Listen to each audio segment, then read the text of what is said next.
Hello, everyone. Welcome back to the show.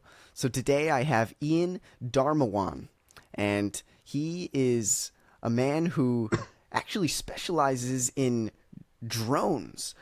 Drones, spatial analysis, 3D modeling, making money while flying drones, and he's a man who's in my coaching cohort, and I was like, why not learn more about drones, learn more about where Ian's coming from? Anytime that he's spoke in the group, I see him as like a humble and very smart guy, and that's like some of my two favorite traits for someone. It's like I can tell they have a lot of wisdom, but they aren't just one to just start blabbing unless you ask. And so I'm very excited to start asking and learning about your wisdom, man. Well, thanks for coming on. Thank you, Harley, for bringing me into this podcast. I actually look forward to seeing how we can bring this conversation into something really engaging for the young people. Yeah. And so yeah, like why drones? Like what got you interested in drones? And just tell me that story. Yeah, Harley, that's a really open-ended question. So basically, how I knew about drones was I went to this conference called the Esri UC conference in 2016, held at San Diego.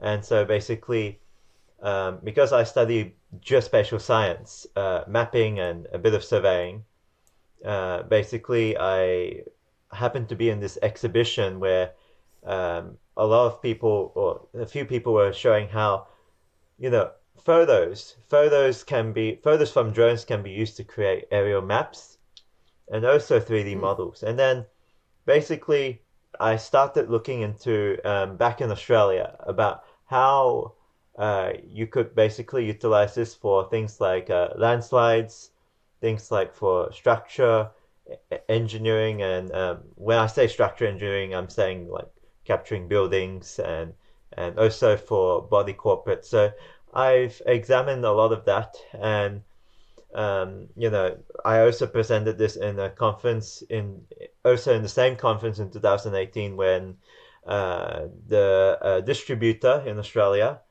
selected me to be part of that to be showing that poster in front of people in the largest GIS conference in the world, basically. So Wow. this whole idea about networking with others. Even I network with people who who were recipients, and they represented different countries back then.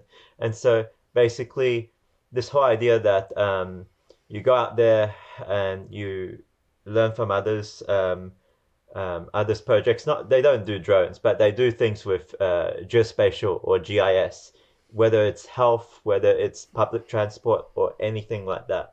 And just to get back to the track about why I like drones, it's just because these Hmm. days, the whole idea about converting digital assets uh, to something that is of a digital format is something that cities are, or even engineering companies are really considering, because they want to create comprehensive information by cutting the amount of time. Businesses Sure. are always critical on efficiency. So Hmm. that's why I believe that if you convert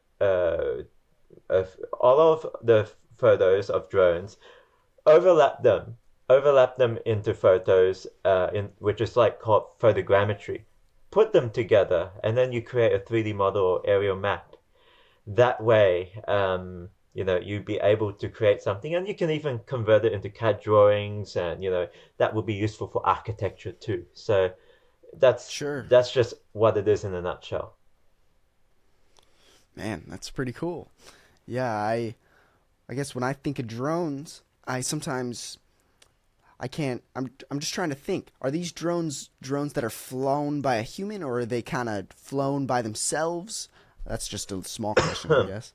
Short answer is, in my case, it's flown by me basically, so I have to Okay. control the drone. But in the engineering industry, there are some projects where the drone comes out of the box and does it automatically from time to time, especially in mining sites and that sort of thing.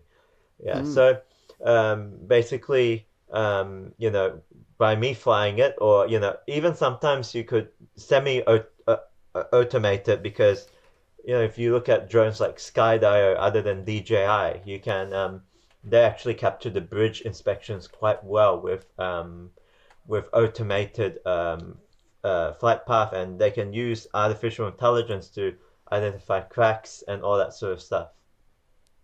Wow, man, that's interesting.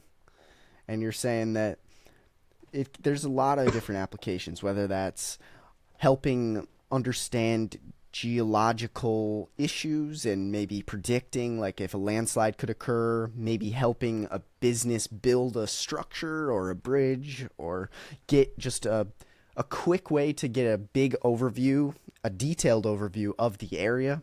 Like I'm curious, how does it differ from like a satellite? Because if I zoom in on like Google Earth, like it's maybe just not as detailed and there doesn't capture all the 3D nature of it. Yeah, I'm just You curious hit it right of there, that. Harley, because what Mm, it is when you fly at lower altitudes, there is a higher detail, basically.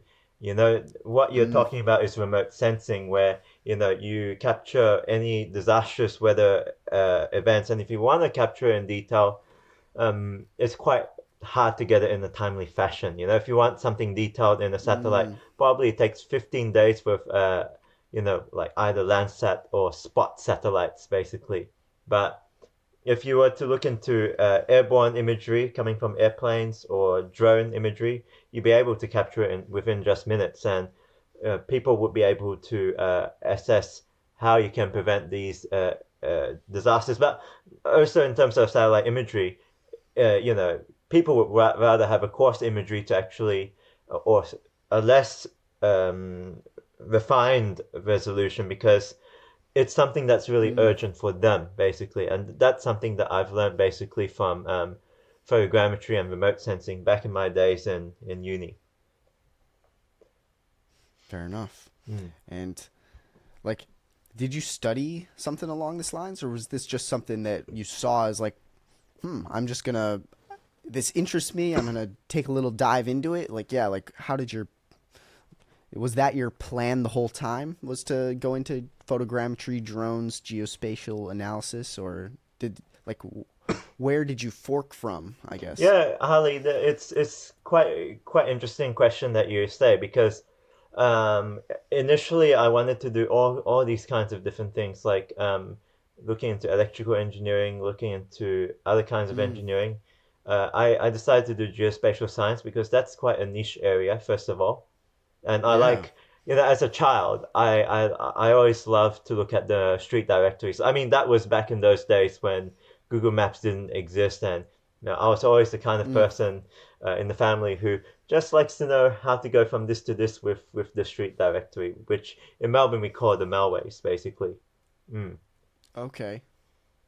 yeah, Fair enough. So yeah, you've had an interest in geo geospatial.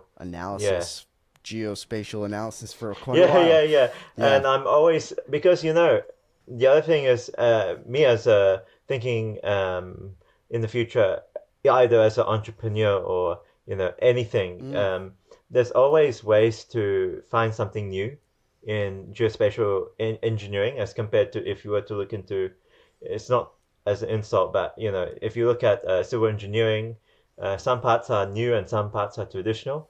I like to look at the fresh mm, modern parts because we can innovate further, especially. sure. So it's especially I go out and network with people, whether it's international conferences or local conferences, just to see how people are playing about in business. I don't, like whether it's both me looking at it from an employee point of view or me as a future um, entrepreneur, looking into some of the future trends. And I think it's really important to just see why it's, just seeing how, looking at how others do things, you could try and see how you can be a second mover in the market, basically, or Mm, innovate something that has already been tried, basically.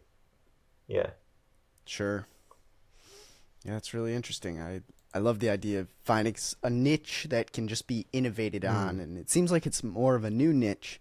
And I've been looking up drone flying jobs, and it's like there's tons and tons of links of just all these kind of Mm. different drone flying jobs that are like, wow, this is pretty high paying, and I'm curious, like, what jobs have you had in this niche? Well, first of all, it's basically in the family company we have this subsidiary, and in that subsidiary I kind of Mm. run it with a few other people. Um, Oh wow, Basically, that's awesome. I'm the one who is a drone pilot trying to create those aerial maps or drone images, stitch them up into a aerial map and 3D model.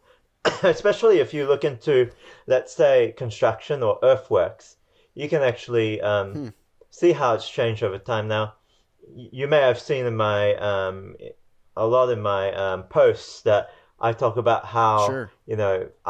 I try to capture, let's say, a quarry that is being converted to a residential estate, basically. So we look at how that's being transformed over time. I come every month to that site, capture it, and slowly things are developing quite well for the people to live there, and people can actually see the slope, uh, not only just the aerial map by itself, but also creating a slope angle. Also looking into creating like also let's say a gradient map and also a cut fill. So if people want to Hmm. if engineers, I should say, or construction managers want to fill up the soil, they know how much amount they need to get, and then they can contract. Oh. And there's a variety of uses. Also, we use the indoor 3D camera to basically Hmm. scan the assets of a building inside, not with drone, but it's basically an indoor 3D scanning camera where you can actually create a 3D model that can be transferred to an OBJ file or a CAD drawing or whatnot for the architects, but mainly from the, let's say, body corporates perspective. They want to know the condition of the asset because assets can deteriorate over time, and if they're overlooked, they can cost more if it's more damaged or more rusty. Mm. So that's why digital engineering in GIS is important. Now we used to think that geospatial science is just, oh, it's all about cartography, oh, it's all about spatial analysis, but now it's broadened up. And if you look at the Imagery CEO, Jack Dangermond, he's now looking into ways as to how we can look into it towards BIM in terms of building information modeling, where you could tag the assets, you could say what the condition of the assets are, because construction workers, they tend to, especially here in Australia, they have a tendency to all right, this is basically my book, and I have to record stuff, and sometimes it gets lost or sometimes it gets overlooked, that sort of thing. Mm. So that's why the important thing is you put everything universally into that one platform, and then people can actually visualize it easily. They can even do a walkthrough in that, whether it's a tunnel boring machine, whether it's a property, Mm. or whether it's a commercial building, that sort of thing. Man, that's pretty cool. Yeah.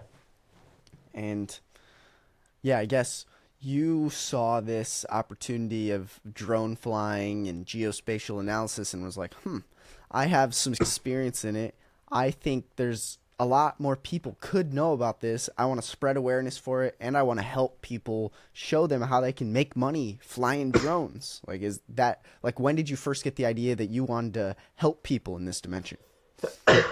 So basically, I wanted to help people in this dimension because we're not in the stage where we are always keeping on using the same thing over and over again that will cost more money.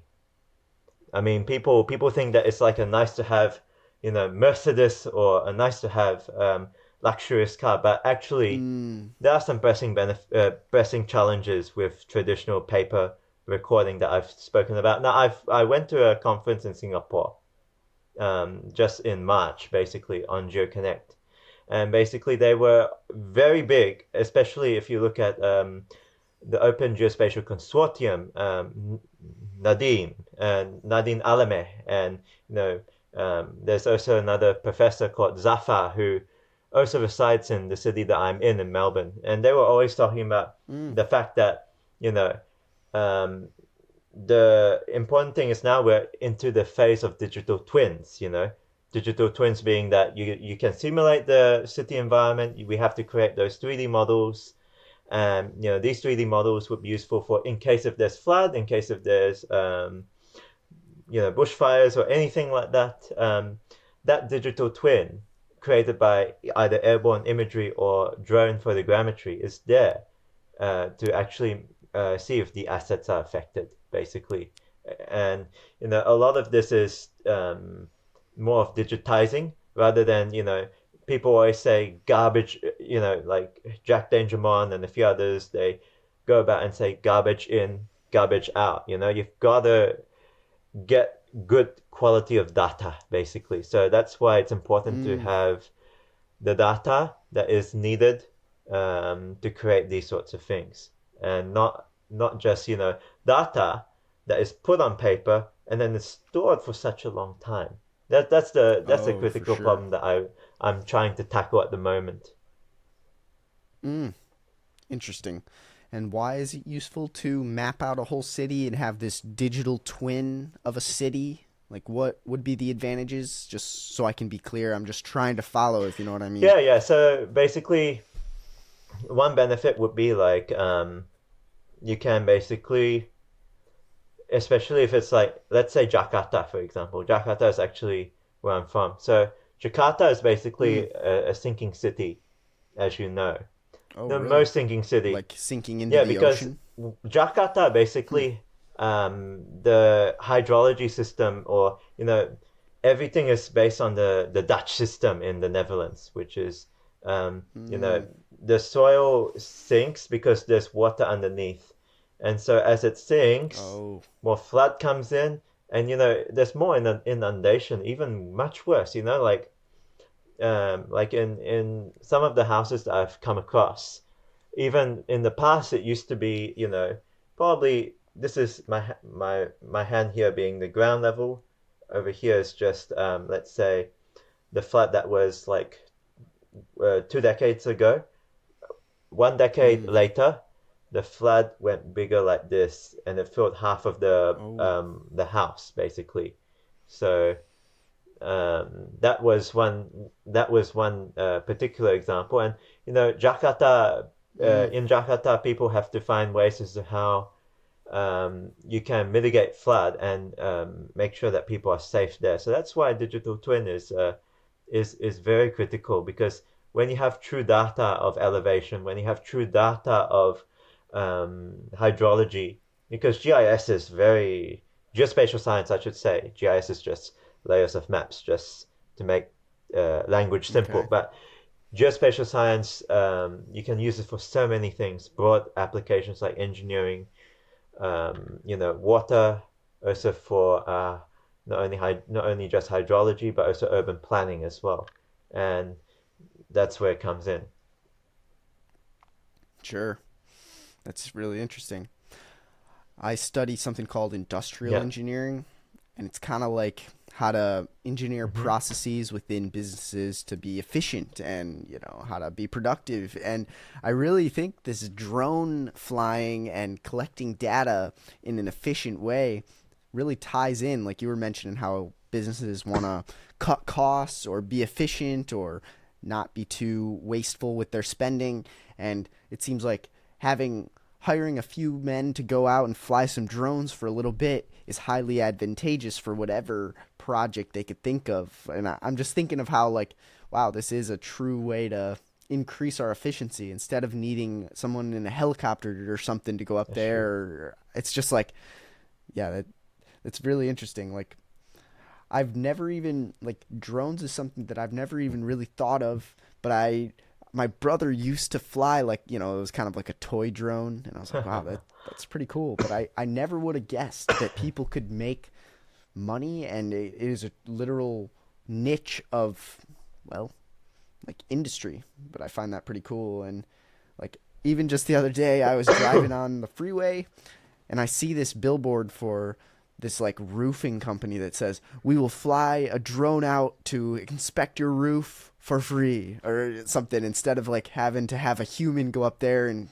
risk falling off the roof or who knows. And it's like they got the full picture of the roof without even having to risk any human and not spend that much money on labor besides the drone. And so it's like I find that to be really cool. It's clicking for That's me. right. And you raise very important point there, Harley, because what's really the issue is people they climb up the ladder thinking that they can do it, you know, and in actual fact they have to be trained to be someone who climbs up the ladder. In the end, they fall down. For sure. It can cost the company not only money, but also they have to pay the insurance, and then the next time the excess can go up, basically. Whereas if you use Yeah. drones, you don't need anyone there. You just whether it's for if you can do it for 3D modeling or you can video scan. If it's too much, you can do video scanning, and basically you can find ways as to how you can inspect the asset as a whole. And it also saves a lot of time as well. Plumbers in particular. Hmm. I did some work for plumber last year, and basically he asked me to scan the pipes as well using video scanning, and that was quite useful for him because he didn't have to climb up there and do all of that. I just did the scan for him. And I charge him a little bit as well. Hmm. Man, that's Hmm. awesome. And I'm curious, like, what are the specific skills that you help people learn in the drone flying dimension? Like, what are, like, maybe name the main skills that you teach people? Is it flying? Is it networking? Yeah, I'm just curious what Well, skills.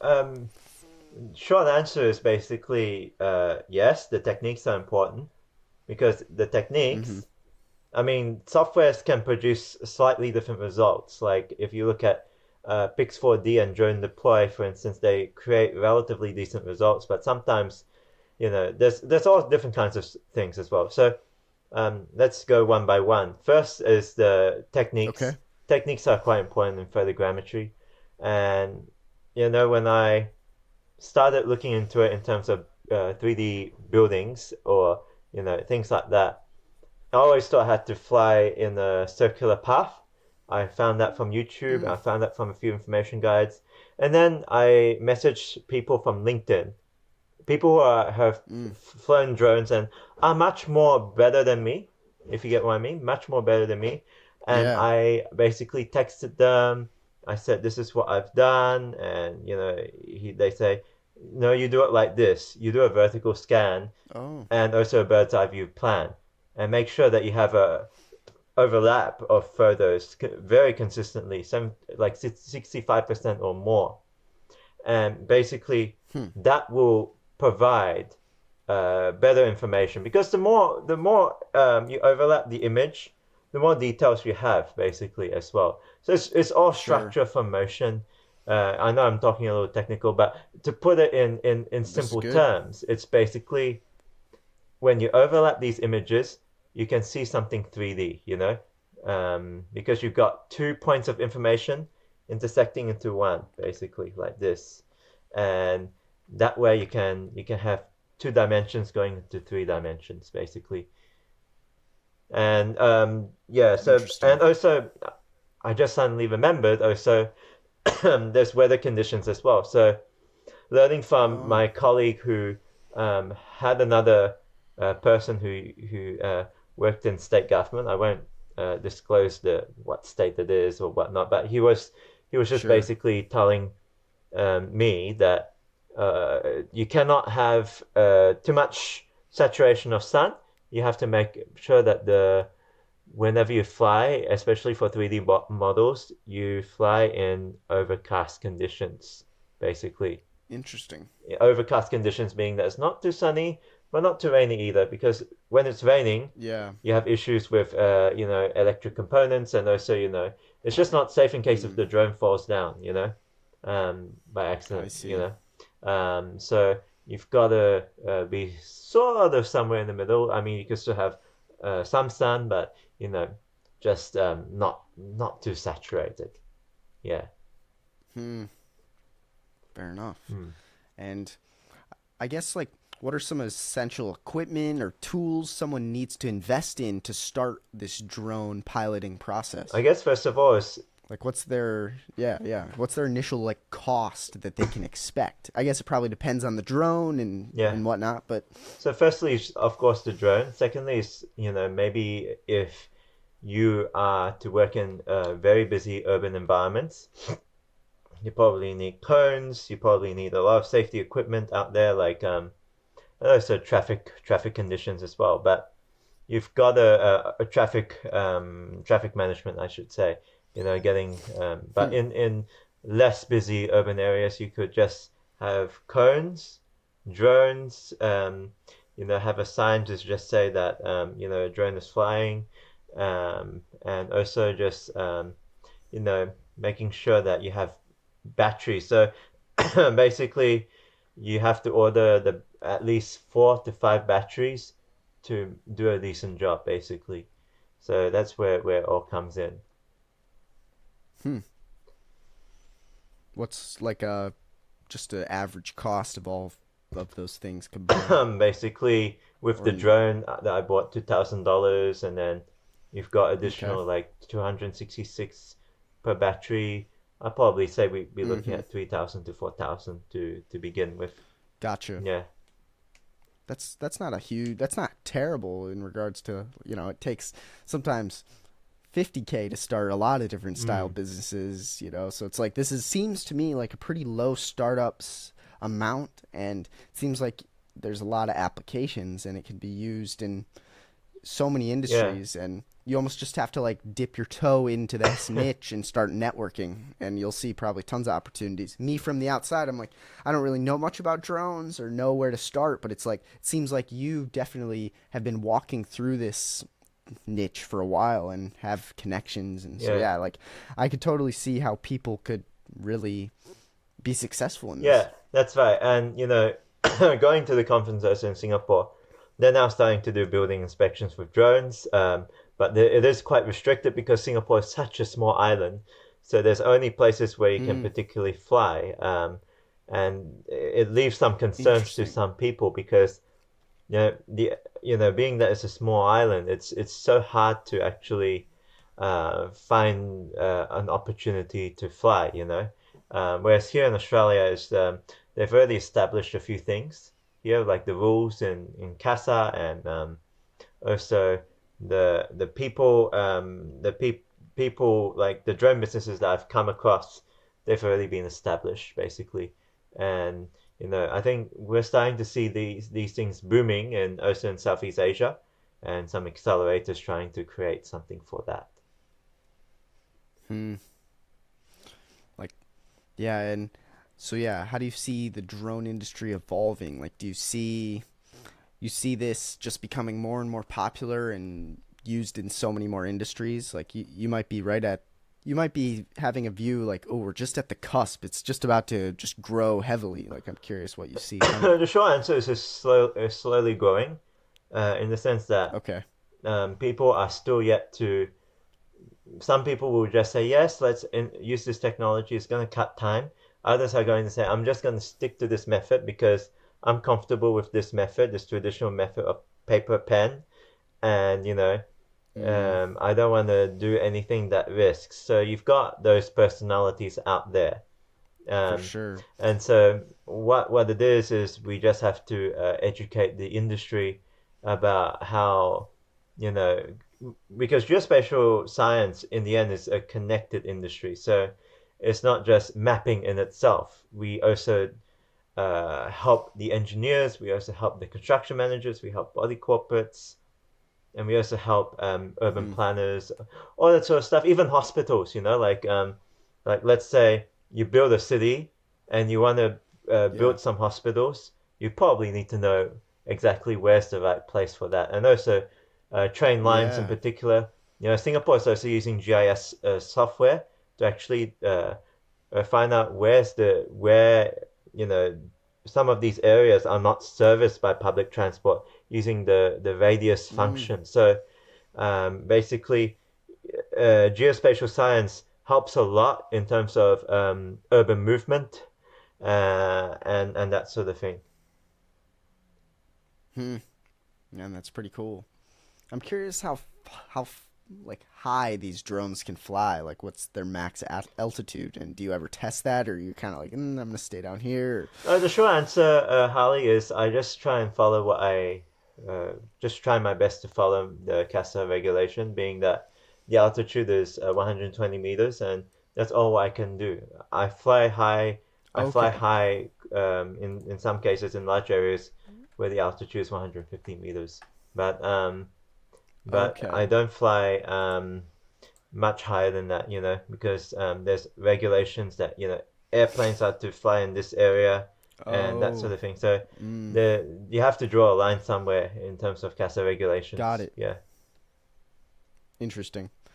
And when you're flying, like, how can you see it when it's 300 something feet up, 100 and something meters up? Like, how can you see where it is? Slash, do you have like a LED, like, just like modulus that kind of shows you where it is? Or like, I'm curious, like, how you can track it or keep it in control. Well, there's a flight plan first of all that I use, and basically that flight Hmm. plan just basically showcases where exactly it is, and I basically use the iPad or the phone to basically show where exactly it is, and it also shows the camera of the drone basically in the iPad. Also, in particular, Mm. looking into you can also look into it in the atmosphere, being that it's a small dot, or maybe you can hear the noise basically, so you probably know that it is a drone anyway. After all, flying past you, so it's all about just Sure. keeping an eye out of the drone and just making sure that it doesn't do anything. Now, if it does do anything, you just have to make sure you screenshot the last location of the where the drone is. When Mm. it just you can't know whether you've got it in control, then you can find out exactly where it is, basically.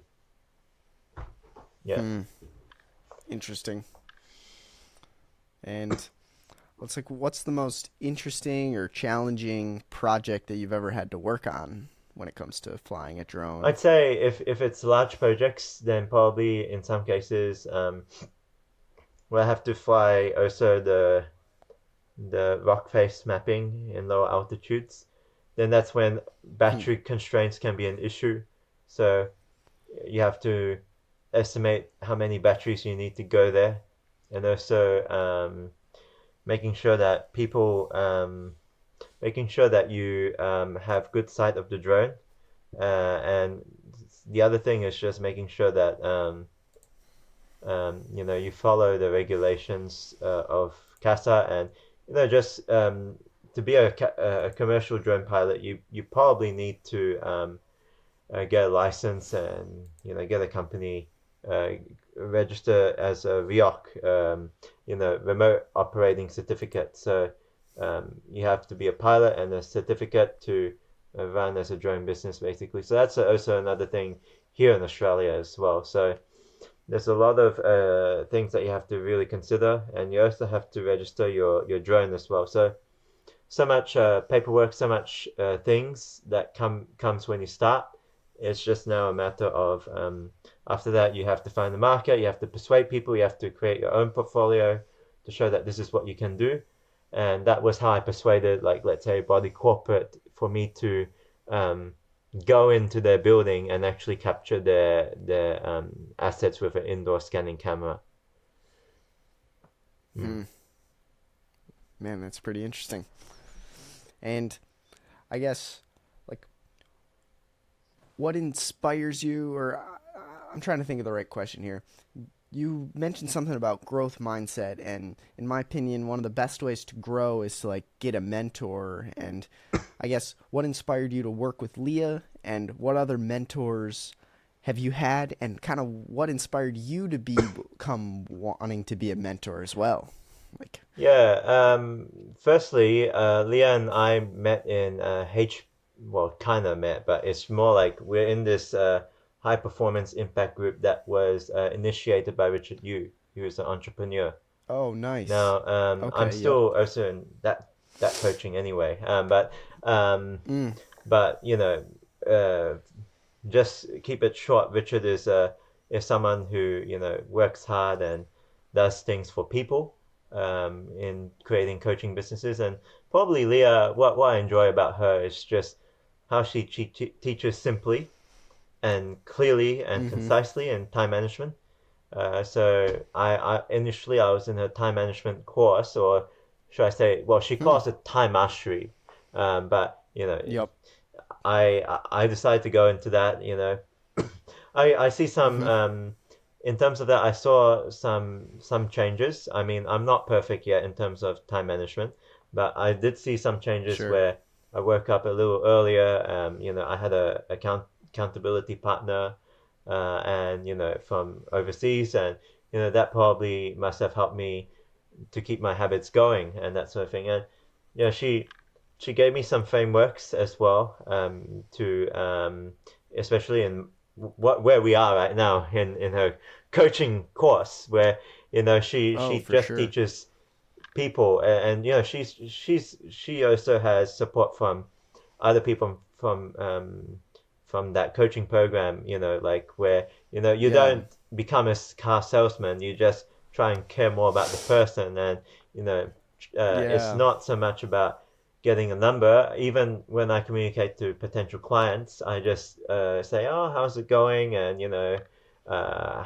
that, why is it important to you, and that sort of thing, rather than just say, oh, you gotta sign up, something like that. Nobody likes Uh that, huh. so that's the thing that I For liked sure. about what she tried to do in that instance. Now, in terms of other mentors, yes, I come across some mentors. Like when I went to let's say, there was this program called Hacker Exchange, which is an entrepreneurial program. They're based in Melbourne, basically, and where I am. But they have programs in San Francisco, Singapore, and Tel Aviv, basically, where Hmm. there's this CEO called Jeanette Chia, and Jeanette Chia has won some awards recently, in terms of innovation, and um, she more recently she won something from Australia's largest telecommunications provider called Telstra, and she was winning something like, I couldn't remember. It was the under 40s award, business award, or something like that. But she brought in some mentors. Like I came across a mentor who taught me how to do a sales pitch in front of investors, and Mm. I came across a few like-minded people in the conference as well. Not in conference, in the cohort, in the San Francisco cohort that I've been to, basically. And Sure. also in terms of mentors in particular, I come across people from the even you know I even from let's say GIS or geospatial. Uh, Even I look into people like, from the Geospatial Council. They assign me to a mentor, and I learn from them about what they do and how I can communicate professionally. I had a friend basically who recommended me this book, and this book is called Mastery by Robert Greene. And Mm. before I Cool. went to San Francisco, he told me, if you have a mentor, you can basically speed up your progress by 5 years, basically, because they've been longer than you. And that's why the importance of humility and humbleness is Oh, important. totally. And also, I mean, I could go on and say that I've been participating in competitions, and I could just say, things like, we managed to get into this result, but regardless of the result, I came across people, recipients, and I still keep in touch with them today. Like even almost 2 months ago, I'd say I went to Sydney basically to meet up one person from that San Francisco cohort. I met two people from the user conference in 2018. So one coming from Mm. Hong Kong who was coming to Sydney for a holiday. And we were always having good discussions about what Hong Kong urban planning is like, and also looking into digital planning and not digital planning, I should say, looking into chat GPT, for example, how to, Hey, look sweet. into translating languages, and, also looking into coding, all that sort of stuff. And then another guy who Mm.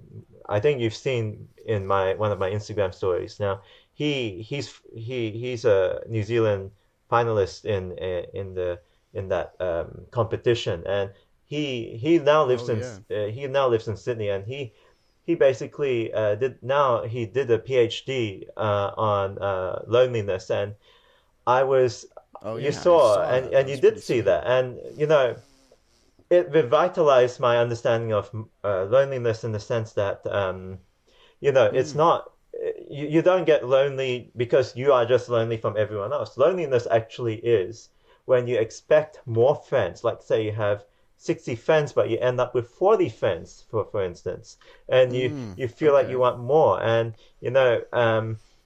he basically is passionate about that. He did something with GIS on public transport, and the Hong Kong finalist did something on public transport in Hong Kong, and where's the accessibility of that. I did something with drones and landslides, Sure. as an Australian finalist. But and then I've also come across there was this other person. So you've got those two people, and also, oh yes, there's another person as well, and he's winning some business competitions lately, in because he's doing something with window sustainability. So the windows change color, and then you can lower your energy bills basically.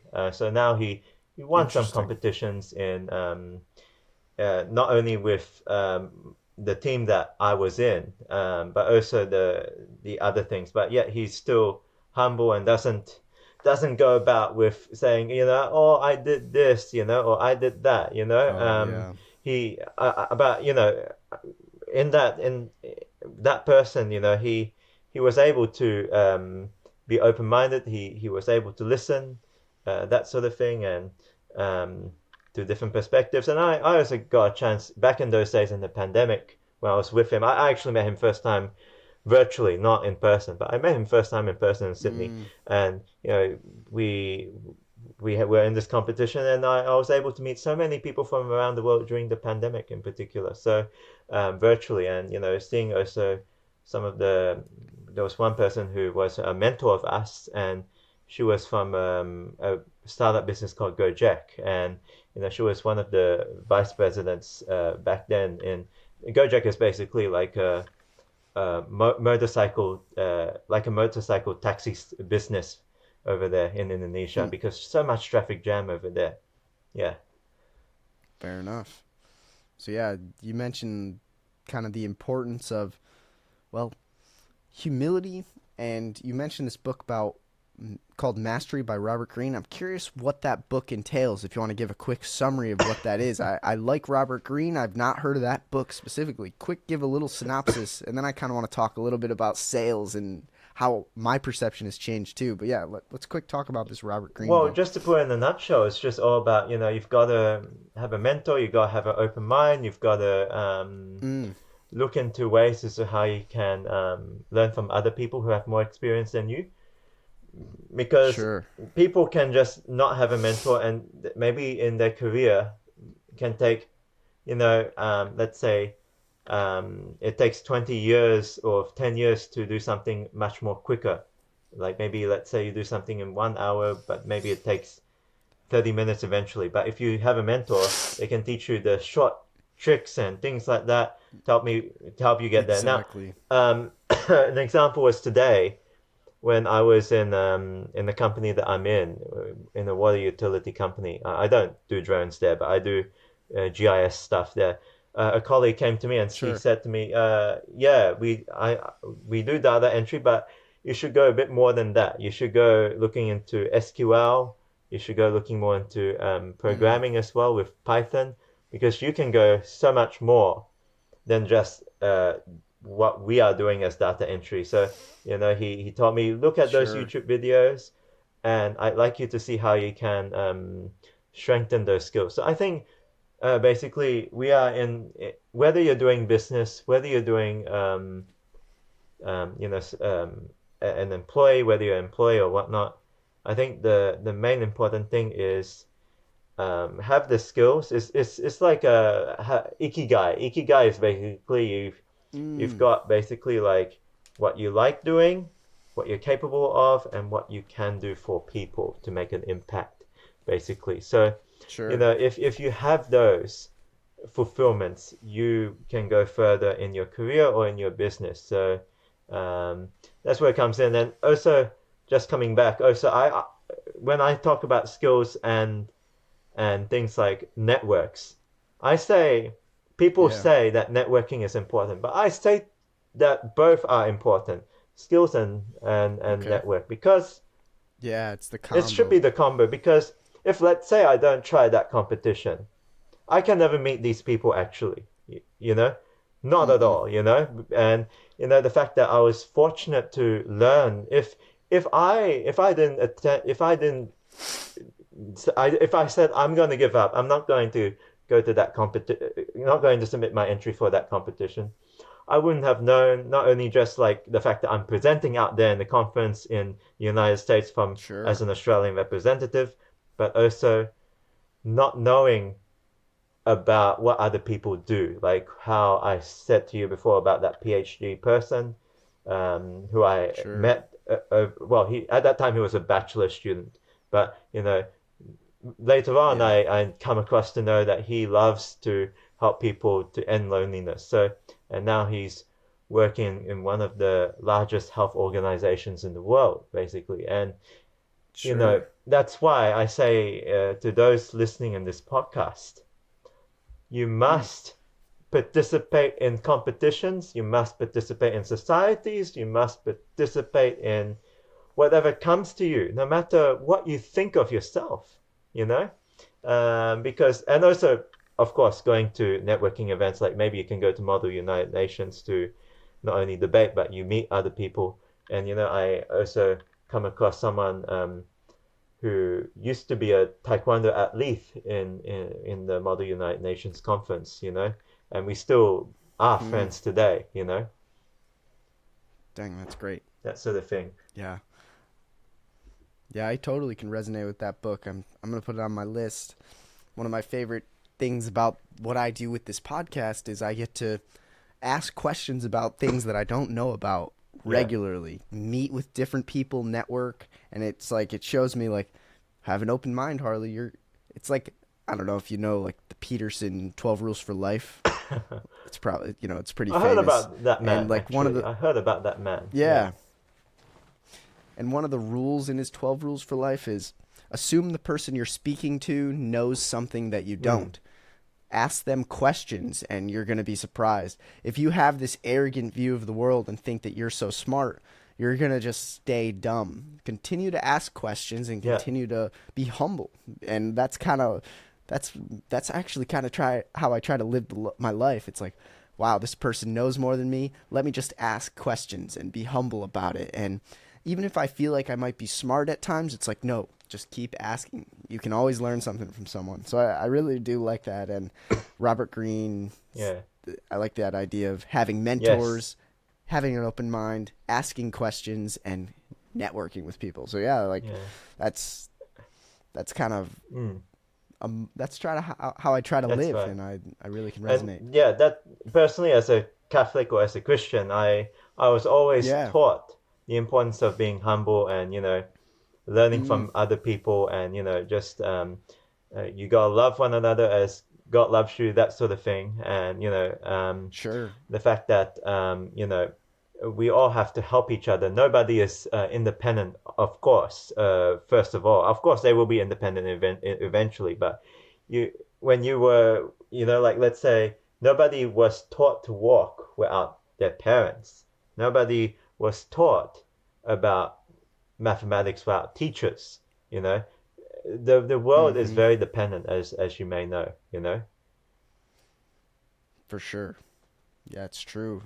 And don't assume that you know it all, because Yeah, you're not gonna that's grow. right. And yeah, like yeah, I think like Jesus was a really great role model in the sense of like he might have been super wise and super smart, but he still was just humble enough to talk with the people of low status or ask them questions or be a friend to them, or instead of just assuming he was better. And it's like I always can tell. You can always tell with someone like who's humble and who is insecure and talking highly about themselves. Because normally when someone's talking so highly, it really means that they're kind of insecure. They have to push their ego up. And I'm always like, I like smashing my ego down, Yeah, because I'm not gonna feel bad if I feel dumb, because that's actually an opportunity for me to grow. that's So it's like right. perfect. And there's this other thing. Last week I was quite touched with another. He wasn't my classmate, but he was my university mate, and he was running some of those. He ran a student association for geospatial students, and he won an award actually last week in the award dinner, and he didn't just say, "Oh, I'm happy I got this award. I want to thank these people." He instead, because he has empathy for those people who are still graduates, and he was saying basically, I was surprised about this award, but I also, because it was the, are you okay day, are you okay day is just Mm, focusing awareness on mental health in Australia. Just ask, okay. if that person is okay. And he's saying, as professionals, we should also give an opportunity to have a conversation with the young people who are about to start their careers whilst they're in uni, basically. And it was quite Sure. wise of him, because when you leave uni and you start going to work or starting a business, what you learn at uni is so much different to what you learn at work, basically. So much difference. I always keep hearing that all the time when I talk to people. And the fact that he just said that in that meeting was just really touching. Because he was the one who Mm, helped build the geospatial society, the student society today. Like back then, it was used to be, we just organize geospatial student dinner. Now it's more on, let's have some guest speakers come into the university, and talk about the careers, and not only just in they come to subjects, but they come. The association now runs events, and now they have extra support for the students whenever they needed help. So I felt he made a significant difference, even though he didn't feel like it. And mm, I commend people. I have high respect for people who don't think too highly of themselves, but they think highly of yeah. others. You know. Yes. Man, that's well said. Man, I Mm, like that.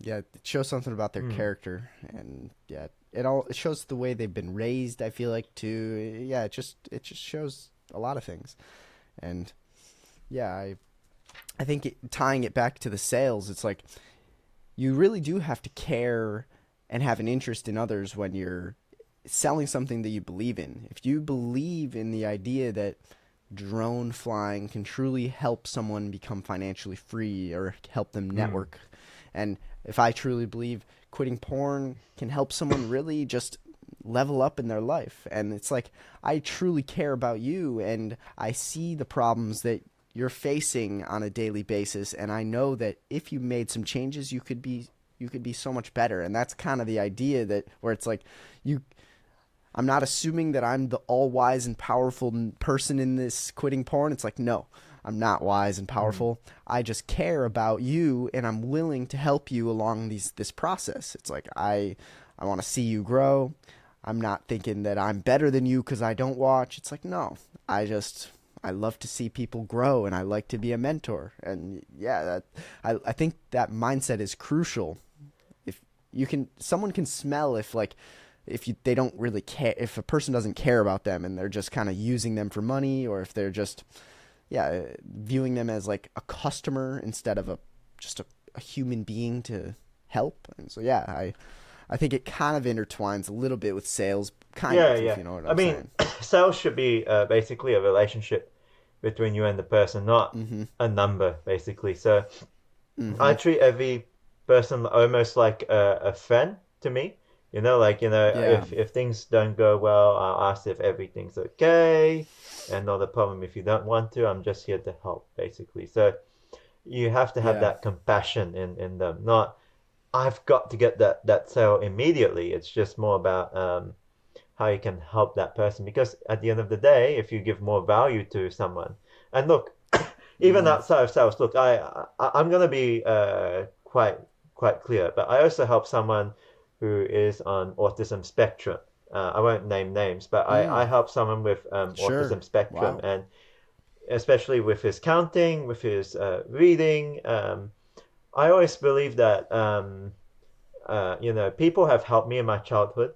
Like, you Mm. know, I used to go to this local church. Well, I still go to this local church, but I used to go to this place called Sunday School, and there used to be Oh, yeah. a teacher who is a Canossian nun, and she was saying to Wow. me, or to the others generally, that we gotta love one another as God loves us, and also serve, preach, and also help people. And she was probably one of, alongside with my father as well. My father built a civil engineering business, and that's how he made a family company out of that. My father, Sister Mm-hmm. Joy, my mother, and also the priest there in St. Christopher's and in my church.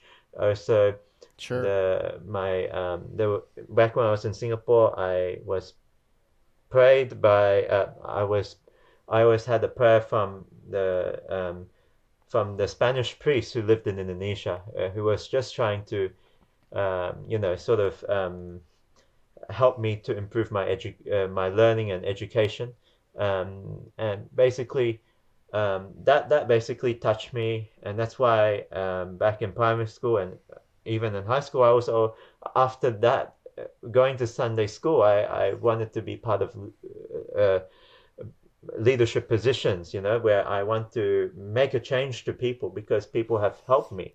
I used to Mm. not only go to mainstream school, but I had therapies to help me get to where I am today. And Man. the Mm-hmm. people is I just say this simply, that it takes a village to grow a child, you know, and Mm-hmm. and that's It's that that's true. really I like important. that. Community is very important in particular. So the same goes with the African saying, if you want to go fast, you go alone. If you want to go far, you go with people, basically. So Oh, that I sort of thing. see. That's why the Interesting. importance of humility, the importance of caring for others is important, because who knows if you need help from others. That's why it's important to have empathy and kindness. Yeah. Man, that's really well said.